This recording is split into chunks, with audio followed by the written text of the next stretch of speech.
So just took the neck class. I don't know what we're going to call it yet. I think we're going to call it neck flex. Neck flex. Yeah. Like weird flex, bro, but okay. All right.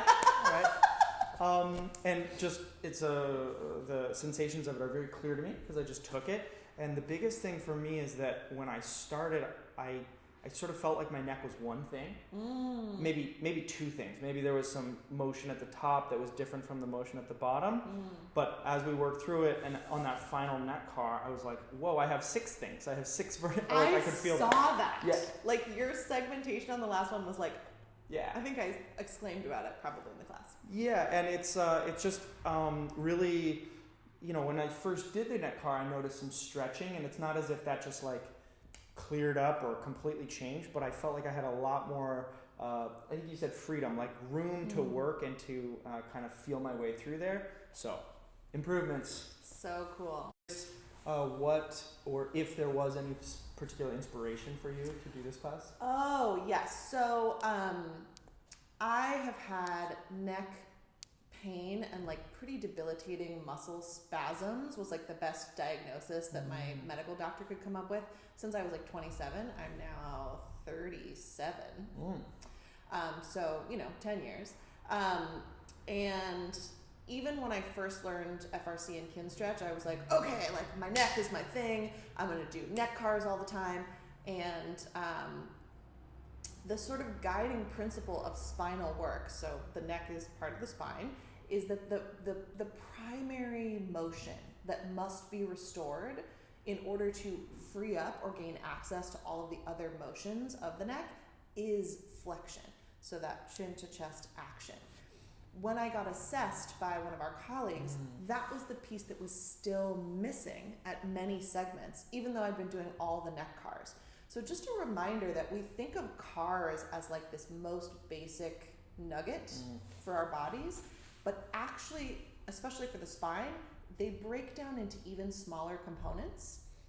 And specifically for the spine, if you're having trouble with a certain part of your back or a certain part of your neck, we really need to put our focus back on just restoring the ability to flex with control at each segment, and also just reminding those segments that they exist. So that was a big piece of me going, oh, I can use my own hands to just bring awareness, because there's a whole chunk for me of ones that like, if I ignore them for a few days, they're gone. So the more that I bring my own awareness to them with my own touch, and the other piece here is that like, I used to smash my neck with like lacrosse balls and stuff. Not that helpful. Again, bullying our bodies, like the nervous system does not reward that behavior. What's been the most helpful is just like, like gentle touch, pleasurable touch to those segments to remind those muscle tissues that they exist and that I want them to come to the party. Yeah, and I think that kind of buried in there is that awareness focus is like, that's actually the priority. And especially when someone has had a long-term, like, not so positive relationship with a part of the body, it can feel like maybe not bullying all the time, although definitely that happens a lot, but almost like I'm going to work hard at this.